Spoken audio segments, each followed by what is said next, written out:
Welcome to Jesus in the Upper Left, where we're talking about gospel multiplication in the Pacific Northwest. What would you want to say to those church planners that maybe parachuted in here or started a church here and they've left? They feel like, hey, this was a fail. I got to go home and they're gone. What would you want to say to them? I think I'd want to say, like, it's okay, and try to discern like what God wanted you to learn through that. Don't beat yourself up over it. You tried. I mean, it's like you got out of the boat and walked. Mm-hmm. Most people stayed in the boat. Good. You know. So, thanks for trying. That's good. All right, second question. Okay, what about this? What about the planters that are here? There's 2 years in, and they're not sure that they want to stay. What would you say to them? I would say connect with other pastors who have been here for a while. Like, don't give up yet. Don't quit yet. Go through a discernment process, and don't do that by yourself. Do it with other people. Because I want to quit every Monday, and I've wanted to quit every Monday for 23 years. So, yes, Hear. I feel you, but you're not alone in that. So don't make any decisions being in a bad space, but do that in community with peers. That's good. Yeah, love it. Bread truck Monday, right? Bread truck. Every Monday I want to drive a bread truck. I had a dude in my, and you don't have to do anything with this, but he was like one of the parents of a kid in my youth group, and he drove a bread truck for a living. Okay. So like, I never thought, I was always like, what kind of job is that? And super buff, like super fit, because he gets home at 2 and works out for 4 hours. And like every Monday I think about him, like, what is his stress level? Like, he gets in a bread truck every morning. It's just like, listen to podcast, drop off the bread. It smells like fresh bread. And he's making everybody's day. Yeah, I'm just like, dude.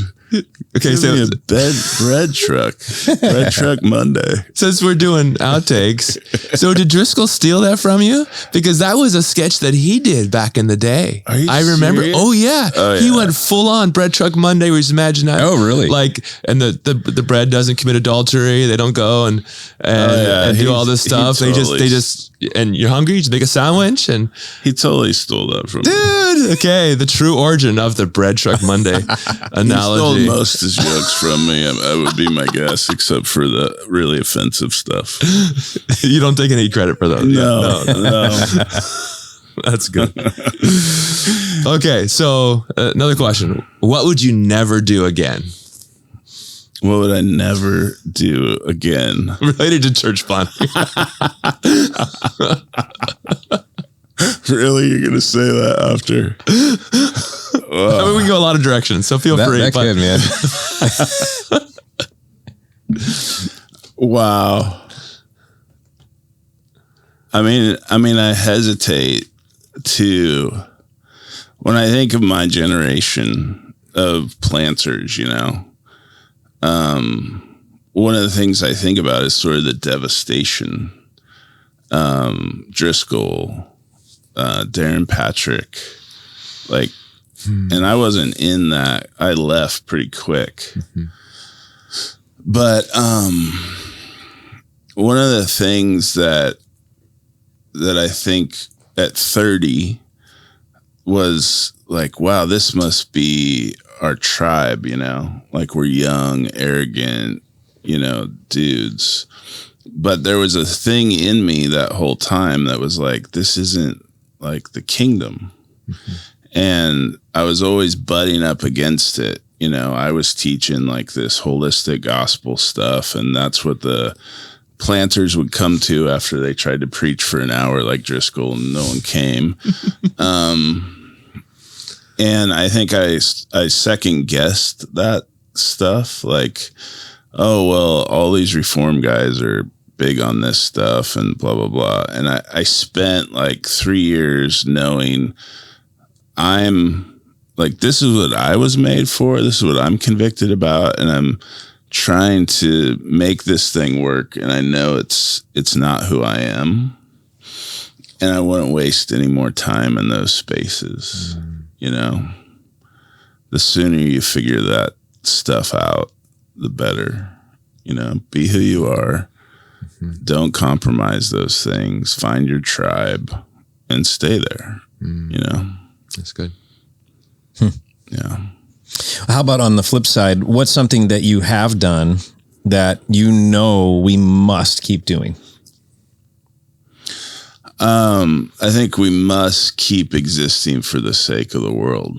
You know, I think the minute the church begins thinking it exists for itself, it becomes a mess. And I think we keep seeing that. So the more the church understands that you are put in the world to be for the world, for the sake of the kingdom, I think that's where we experience our unity. I think that's where we experience our dependence. I think that's where we experience Jesus alive because we're on mission.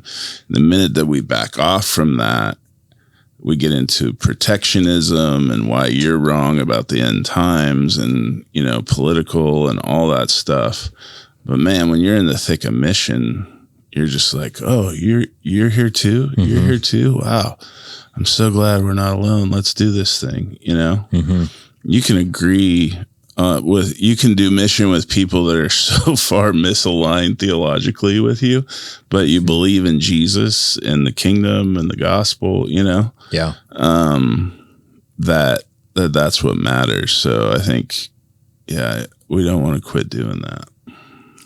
Okay. Last one. Where do you see the church in Portland in 10 years? I think we're at a crisis moment, you know, that danger or opportunity. We're either going to figure out how to be durable communities because, you know, Keep Portland Weird is over. And now the bourgeois politics of the 90s is actually here and aggressive.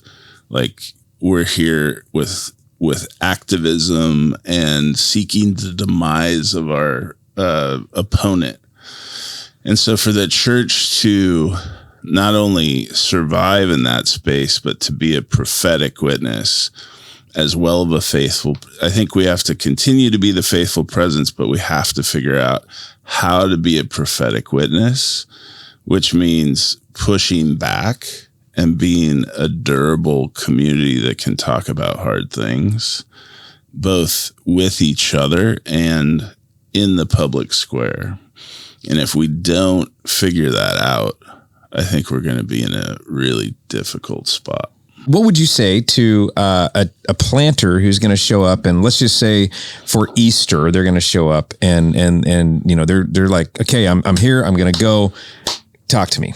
What advice do you have? This is like your Easter launch. Yeah. Easter launch this year. I've thought about this a lot, right?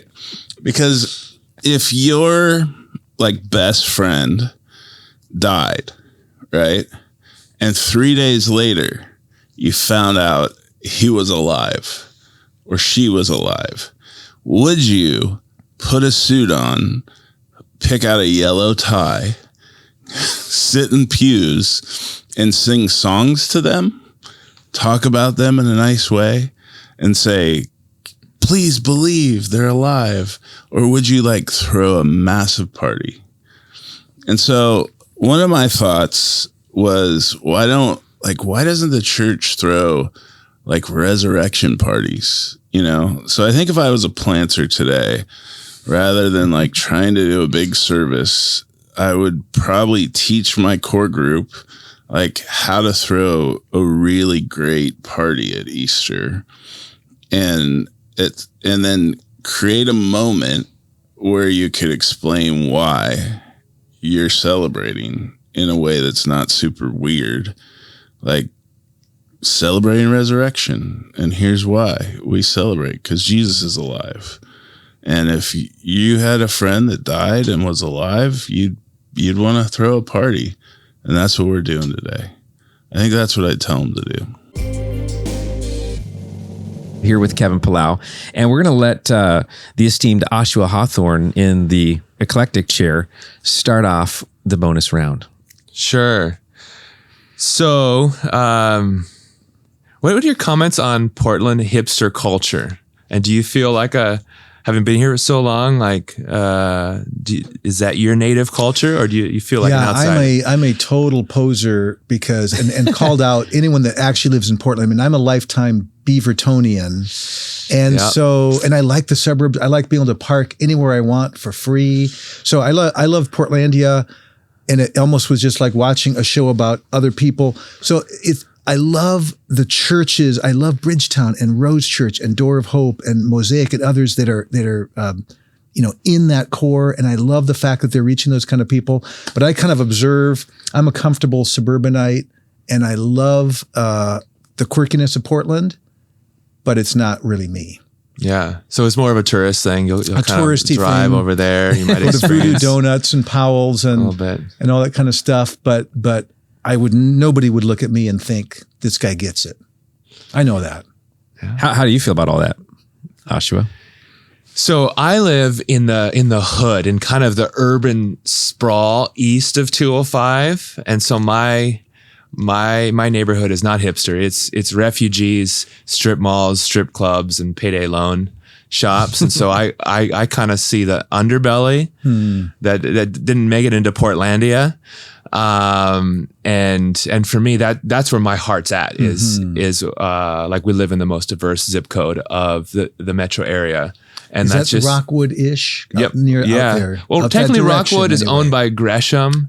So, but we're in Rosewood. So that's Portland's most diverse zip code. And, but yeah, so that's more my world. I have to travel west to find some good food carts and to go to a good happy hour.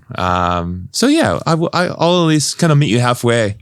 Well, you're more legit than me for sure. I'd say that. Yeah, that's awesome. What's it like growing up in the home of a famous evangelist? As trite as it sounds, like because I didn't know anything else, it just felt totally normal.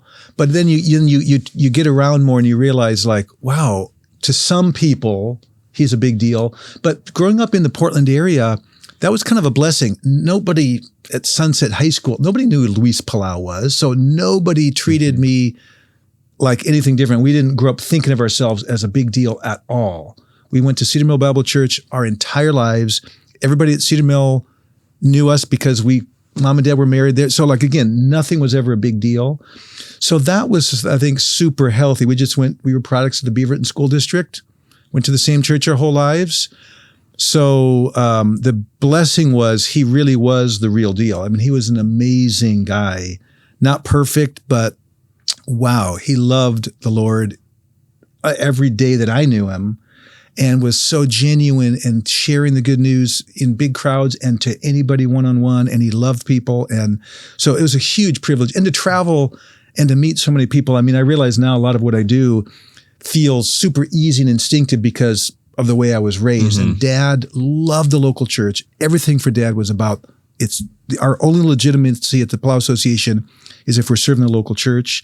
So these things that I look back now and it's like, I just absorbed it, and things that people will say like, wow, how did you, I don't know. I guess I was raised that way. So it was a huge blessing. I honestly can't think of one downside. Wow. So one last question related to your dad. I still remember the group Zoom call. I think it was COVID, so it was done virtually. But it was like a celebration of his life. You were sharing with other church leaders about the impact that he had, how he died, and so the scriptures talk about remembering your leaders that have gone before you, remembering the outcome of their life, emulating that. What's like just one of the most significant takeaways of just the fruit of his faith and the impact of even maybe some of those last days? I would say the thing that immediately comes to my mind, because it's consistent with with the way he always was. When he got out of St. Vince, he'd never been overnight in a hospital his entire life, even through all of his cancer up until the last month of his life. He went in for a kind of a checkup, and they were like, they didn't like what they saw. And so one day became 5, 10. He was there like for almost 2 weeks. Only my mom could go in to see him because it was COVID kind of time. And you began hearing all of these stories coming out from Christian doctors, surgeons, of the impact he was having because of him just being himself and line out the door and him sharing his faith and with people at St. Vincent's. But even more than that was once he got out, he ended up having about 10 days at that point left. And he kind of knew that it was short. He wanted to spend an hour one-on-one with every one of the 12 grandkids, our 3 adult kids, my twin brother Keith, brother Andrew and his wife Wendy, and Steve. And it was amazing to see him just pouring into each of the grandkids, including those that aren't walking with the Lord. And to see my twin brother Keith's middle son, Thomas, totally came back to the Lord, hadn't been to church in 7 years, hasn't missed church since, plays the drums now at Cedar Mill, interned at Cedar Mill. I mean, that was just Dad. I mean, he really believed the good news was the good news for everybody. And he found his own ways to share it in those ways that he could. So here he is, like he's barely alive, and people at St. Vincent Hospital are hearing the good news, and his own grandkids are hearing the good news, and then he dies. So, way after he couldn't do what he loved to do, which was be in Central Park and preach to 50,000 people, or be in downtown Buenos Aires and preach to 100,000 people. He couldn't do that, and he still counted it a real joy to do those unsung things that nobody knew or cared about other than the people he was talking to.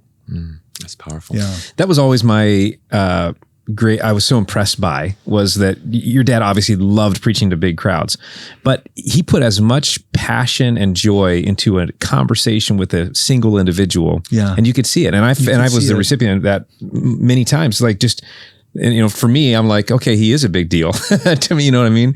And, but he never acted like that. No, and he was just it's true. so focused on the one person. It was a beautiful thing.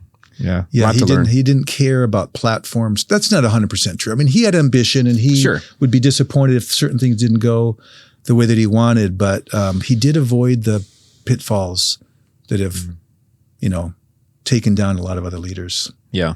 Yeah. Okay, my question for you is this: what do you think keeps pastors and church planters and city leaders from working together? I mean, I think it's more than anything else. I think it's insecurity. I think it's like a comparison. I think, at the heart, most of us are very insecure, and we mask it by coming across stronger and, subtle, humble bragging, whatever, that sort of stuff. Or it's the more stuff that looks more that way, which is like, I'm a nobody and nobody cares about me. But it's just like, if you don't believe that what you're doing matters, and believe that you're a beloved son, and it doesn't matter if your church is 10 people that meet at a pub or 1,000 people. Like, I'm confident and secure in who I am. Therefore, I'll work with anybody because what I'm doing matters. Or I matter no more than anyone. Yes, I have a fairly large church, but my security comes from being a beloved son or daughter.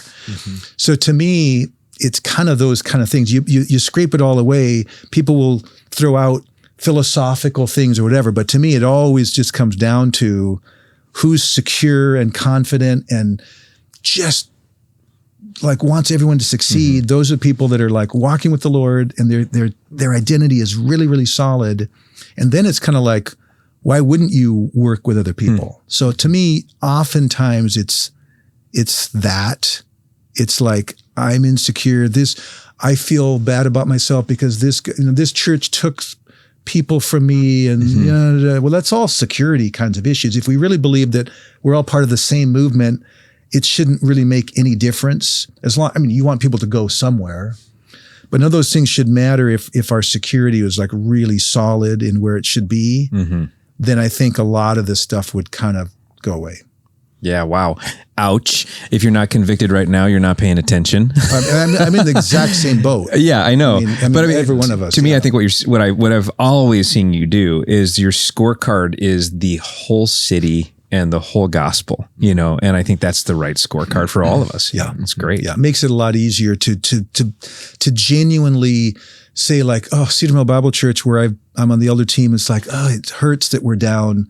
I bet we're seeing some good things, but wow, it's so encouraging to talk to Adam Damasio at Rose Church, and like, here's a fairly new church and hundreds of young people are going, amazing. Praise the Lord. Yeah. And Bridgetown's doing these great things, and, churches that are planting new efforts, and there's So always good. something to be excited about. So good. Okay, my last question for you is where do you realistically, I mean, we talked earlier, you said during our podcast episode, you said, even if you were 5 years out and we got even more discouraging news about, spiritual recession, it wouldn't change your commitment to the city. But where do you think we'll be in 20 years? Where do you think we'll be in 20 years as a city with the gospel?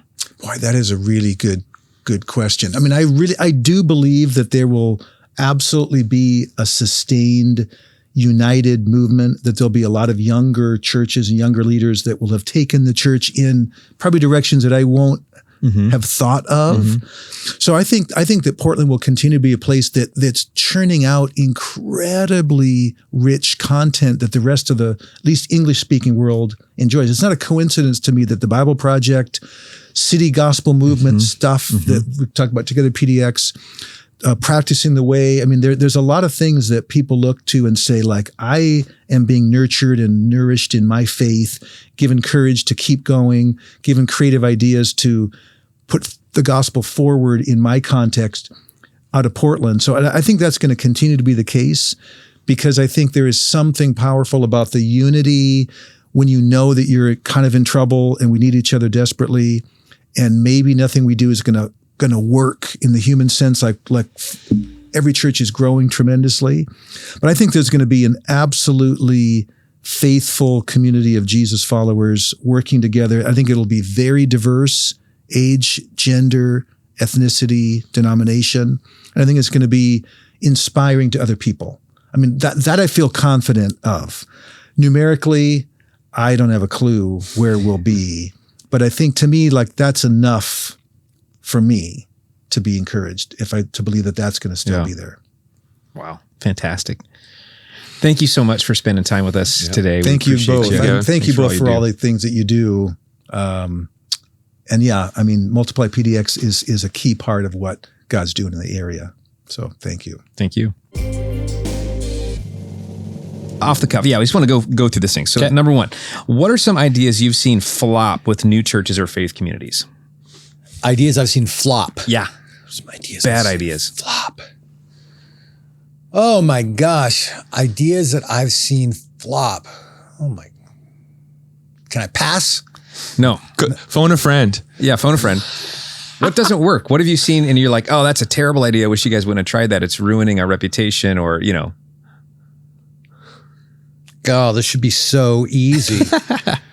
Well, I think most of the ideas churches do actually flop. People come just because they feel obligated to show up for them. So events where food is served. Yeah. Potlucks, home gatherings, home communities, whatever you want to call it. And people put out on the table like plastic bags of potato chips and cardboard boxes of cold pizza. And we go, this is what we gather around. I just think, and in Portland in particular, it's a foodie town. I think events should be foodie. Like, actually go out of your way to present something that, so if a guest shows up, they're going to be like, man, these people are awesome. That's so good. Yeah, like, that's great. You know what I mean? Just a full lineup of crock pots, right? There it is. That's the church potluck right there. All right, your turn, Joshua. What role do church planters coming out from the Deep South have in gentrification in Portland?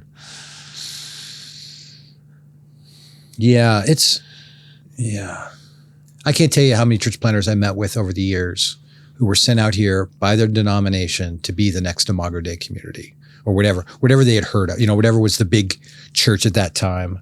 And they come in and they literally, that's their mandate, is to redo this thing. And Imago Dei, I mean, it's it's a 1 in a million. It was a moonshot. There's just no way that when you're, at that point where you could either die or explode, a national bestseller is written about your church that everybody reads, and people drive in from all over the country to come to your church. And when everybody shows up, they say, we're here because this is the Blue Lake Jazz Church. I mean, that's not going to happen. You need to let go of some of those really weird. If I'm just as charming as funny as Rick McKinley, I'm going to be able to have a church that explodes. No, there's a whole bunch of things you cannot control that are just magic. So as far as the gentrification question is concerned, holy moly.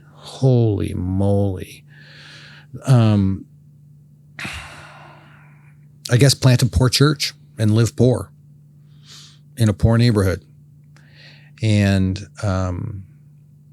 with the big mega church budget, does that work? Well, I mean, if you want to become a mega church, then you will contribute to it. It's just by definition, because mega churches have mega budgets, and mega budgets require twisting all of your programs. It means abandoning all of your idealism that you swore you would never change in order to get the right people to the door with the right bank accounts in order to maintain this thing. And it's very seductive, and attention is very seductive, and the adulation of a crowd is very seductive. And I'll tell you this is a post-Christian city. People do not believe. And I'm convinced actually the entire country is fairly post-Christian at this point. Most people who go to church do not believe. They know how to say what they're supposed to say in order to sound like they believe. Mm-hmm. But truth is they do not believe. And people come to church in order to believe in someone who believes. Mm. It is vicarious faith. And it is very dangerous. This also goes back to this hierarchical thing where pastors live in these ivory towers and are separated, and they don't have problems because they really believe and they really talk to God. And then pastors lie to people. They stand up front and they go, the Lord told me to say this week, told me that I was supposed to bring this message to you. The Lord told me, and there's a bunch of hipster ways to say that. Mm. God did not tell you. Or if God did, in some, tingles inside your spirit, you were supposed to say something, then tell the audience that. I have suspicions that the Holy Spirit might have wanted me to talk about this topic today, and let them know that you didn't actually hear from God, because people hear that and they go, what's wrong with me? Mm. Wow. So I'm going to have to believe in you because you're not talking to me. And he says that you talk to him, so I'll believe in you. Mm-hmm. And worship pastors is the same thing. I feel the Spirit all around me. Do you feel the Spirit? I can hear, touch me, Lord, and all this stuff. And we build these expectations into people. And then when they don't feel from the Holy Spirit, I must be broken. Ouch. So I'll believe in you. Whatever you're saying, this way you're lying to me, or this thing, either what you're saying is a lie or it's true and God abandoned me.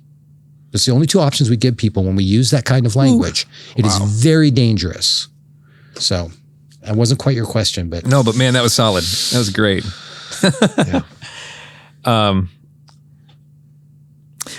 My question, what do you think the church doesn't understand about the city? Yeah, I think this city desperately wants what the church is supposed to be. Chesterton said the church has never failed, it's just never been tried. Mm-hmm. Just let that sit for a second. The church has never failed, it's just never been tried. We live in a culture that is 15 minutes old. Hmm. Most people in this city do not know. Most white people in this city do not actually know their grandparents. Mm-hmm. If they see them once a year, if that, they don't actually know them. They don't know anything that's decades old. They haven't lived in a house or an apartment for more than a year, 2 years, 3 years, maybe. And the church is running around trying to compete with all the parts of culture we can't compete with. Bigger stages, bigger sound systems, larger personalities. Hey, look how great I am. Look how funny I am. I'm doing stand-up as part of my sermon. Oh, you think you can compete with Dave Chappelle?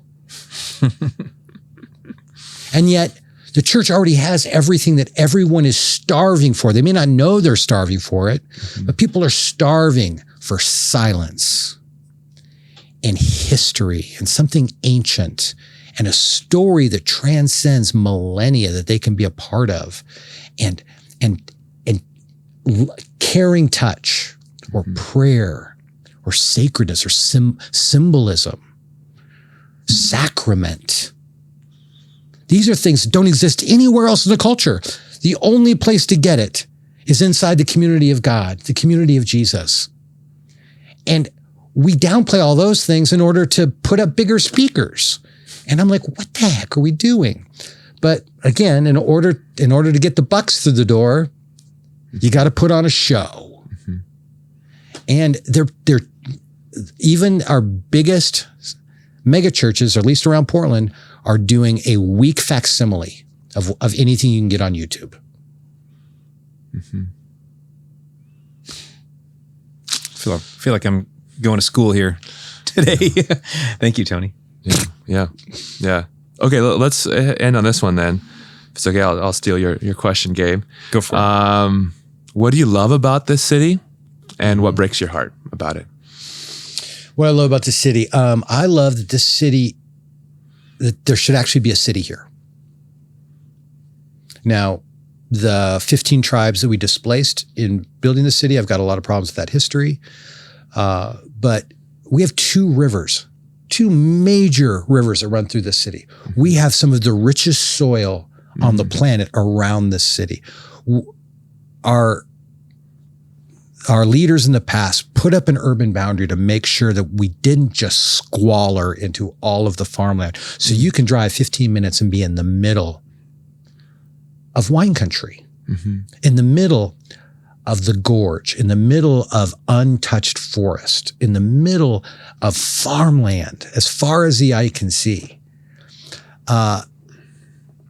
If the rest of the world just decided we're not going to help each other anymore, we've actually got enough water, enough food, enough sunshine, enough rain to actually sustain the amount of people that are here. So I don't feel guilty walking around the city. I'm just like, it's okay. Like, this is great. I feel good about this. I love the fact that we're a frontier outpost. That in order to get to a city similar to this one, you have to go 3 hours north, 19 hours east, 12 hours south, and 5 days by boat west. We are stuck. And because of that, and because we have existed as this like frontier thing, there's all of this. We don't have we've always done it that way, so I guess we'll keep doing it. Nobody thinks that way. It's this very sort of innovative. It's why so much music comes out of here. It's why so much art comes out of here. It's why beer culture exploded here. It's why we've got the wine culture here, the foodie. It's such a beautiful foodie city. The outdoor expressions that we have, extreme sports, all that stuff. And it's why so many interesting church things have come out of here. Why? Such surprising books that have actually shifted culture, at least Christian culture, have come out of this particular cultural pericope, the Pacific Northwest. So I love all of that. I love that it's still a walking city. I don't drive my car most days. I walk and take light rail, and I can get anywhere I need to go. I love that. I love the fact that we're a village city. So, people don't say you walk around town, you don't say I'm from Southeast Portland. I said, I'm from the Mississippi District. I live in Overlook. You know, they say, I live in Belmont. I live in Laurelhurst. I live in, everybody, they talk about the village they live in. They don't talk about, the geography of Portland that they live in. And that every one of those villages has a little downtown, at least on the east side. I'm an east sider. There's this little cluster of shops that has just enough, 5 restaurants, 2 coffee shops, a couple of bars, 3 boutiques. I'm in a food desert. You are in a food desert, and I apologize for that. But I do love that about at least the hipster part of the city. And I do like the fact that this city, when it makes mistakes, it makes them big. I think our homeless problem our houseless situation in Portland comes from really good intentions. And we just happen to be the perfect city to be houseless in. It never freezes, and it's never over 100 degrees. And we have a lot of lovely patches of grass to pitch a tent. And the leaders of the city, they're like, well, then we should try and be hospitable to that reality and not criminalize it. Unfortunately, that I would argue that has failed. That policy has failed, or at least needs to be strongly tweaked. But it came from such a good heart, and they were swinging for the fences on that one. And we've seen that over and over again. So those are some things. Thank you. So appreciate having you here today, Tony. Thank you. Thanks for spending time with us. Absolutely. All right, you ready for some bonus content? We've got some fun stuff. We're going to hear the song that Pete alluded to earlier, and then we're also going to hear from Renee about some really practical things that churches can do, or even individuals who want to be a part of what God is doing in our city in terms of prayer, even a new tool that is coming out that we want to hear more about. So check this out. Goodness is stronger than evil. Love is stronger than hate. Light is stronger than darkness. Life is stronger than death. Victory is ours. Victory is ours. Through him who loved us. Victory is ours. Victory is ours. Through him who loved us.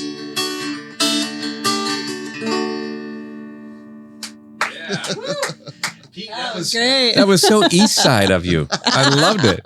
Fit right in. No, that was fantastic. Thank you so much. I was going to offer to do a little dance, but I don't think that's going to be anybody is going to be interested in that. So yeah, I'm not going to do it.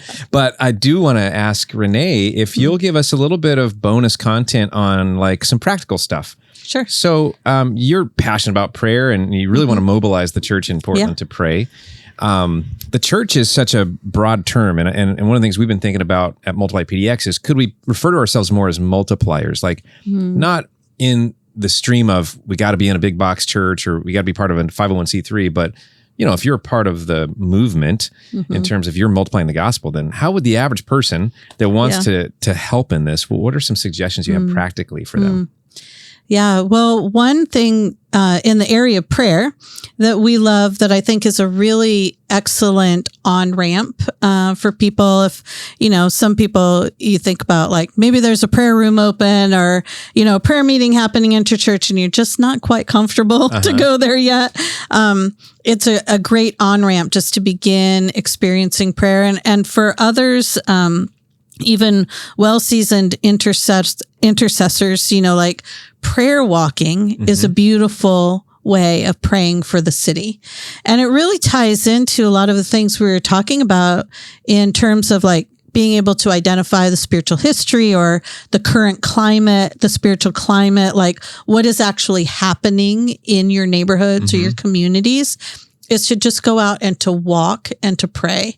It's so easy because you just look around and you pray what you see, right? So you walk by an elementary school and you begin to pray for the children that are going to school there, the teachers, the staff. You think about the news, like walking by an elementary school today would certainly trigger a memory of what we read about that happened in Nashville, right? Yeah. So then we start praying for those communities of kids in a whole different way, because of what's currently happening. Or you walk by, one of the strip clubs that, we talked about are so prevalent in our region, and you begin to pray, for the people who are working there and for the customers that are coming in there, that they would know the goodness of the Lord, and the Holy Spirit would actually move in their hearts to draw them to something that's going to be better, and we saw a lot of this happening when we were doing prayer on the streets downtown. We saw all kinds of things happen when we pray. So one example is I had referred to, there was a underage club that was just horrendous things were happening out of this club. Not only were there, live sex acts on the stage and drugs being, dealt in the back rooms, but we're sure sex trafficking was happening out of here, all kinds of things. And the police at the time, they just couldn't do a lot, because as soon as they'd get a warrant, then everything would kind of be shut down and cleared out. So we just went and we prayed for the people. We talked with the people going in and out. We talked with the kids. There was a group of people that set up a table with like coffee and donuts across the street and just built relationship. And over time, that whole place was eventually shut down and no longer existed in the city. And so there's, there's a lot of things that can happen as you begin to prayer walk, and you just learn even something simple like, I never knew my neighbor's name. Yeah. And today I was walking and praying, and they were out in the yard, so I said hello. Imagine that we begin to actually see the faces of the people that live in proximity to us, and we begin to know them. So it's just a beautiful way, to engage in prayer and to be learning about your city and your neighborhood at the same time. So we have this awesome tool that's coming out. We created an app. It's called Holy Ground. And the idea behind the initiative of this is what would happen if every street of every neighborhood in every city across the globe was prayed for. Wow. What could happen? And so this app, it will pull you up on the map, and you just hit start and you begin prayer walking, and it will track where you walk. So over time, you can begin to see the map fill up in cities all across the world. Wherever it's used, you'll be able to see where people have prayer walked before. And this is available right now? It'll be available for public use in April. April. Wow. That's amazing. So and we've got a seminar coming up on April 15th to talk about how prayer impacts city transformation. And we'll be going out and doing some prayer walking and revealing the app at that time. But we're really excited about it. We're going to have a ton of resources kind of built into connected to the app, just to help people learn about prayer walking and other ways to pray. And then the other really cool thing that we're doing right now is for Portland, we are creating a prayer guide. There's 97 neighborhoods in Portland proper. And in this prayer guide, we're going to have a page for every neighborhood that will give some of the history of the neighborhood, the current climate. So we're talking spiritual history, current spiritual climate, and then 3 to 5 prayer points that come from people who live, work, or minister in that particular neighborhood. So as you walk, you can pray informed, and you can pray in agreement with the people who belong to that neighborhood. So that's all going to be linked into the app and become a model for other cities to do the same for their cities as well. Cool. So we're really excited about that. I love it. Yeah. Okay, so how do people get that? Get the app, the app, the map, the prayer guide, and then also just how do they get a hold of you? Yeah, so the app will be available in April. Our seminar is April 15th. So I would say, to be safe, look for the app in all of your favorite app stores. Yeah. On April 15th. 15th, Holy Ground. It's called Holy Ground. And it's through 24/7 Prayer USA and Civil Righteousness are in partnership together. So you could look under, if you can't find Holy Ground or if you're not sure it's the right one, it'll say 24/7 Prayer USA as well. So that's available. We have a seminar coming up on Saturday, April 15th. Again, that's going to be held at Door of Hope Northeast, so across from Irving Park, from 10 a.m. till 4 p.m. We'd love for you to register for that, but you can also just show up. And all of our information, like our events and all of that, the best place to find it right now is Instagram. Okay. So either at More Prayer PDX or at 24/7 Prayer PDX. Okay. That's the easiest thing to remember. And you can also go to the Together PDX website and all our information there, and you can contact me through there as well. Oh, that's great. Yeah. Very good. Thanks so much, Renee. Yeah. Thanks so much for joining us for this episode of Jesus in the Upper Left. We want to ask you a quick favor. Would you please subscribe so you don't miss a single episode, and share with those that are in your life that might benefit from the content. Hit the notifications button, rate and review, of course, and then head on over to upperleftshow.com where you can find bonus content, opportunities to connect with those around the city that are doing similar work as you, resources to help you, and just a way to connect to the community. We hope to see you again next time.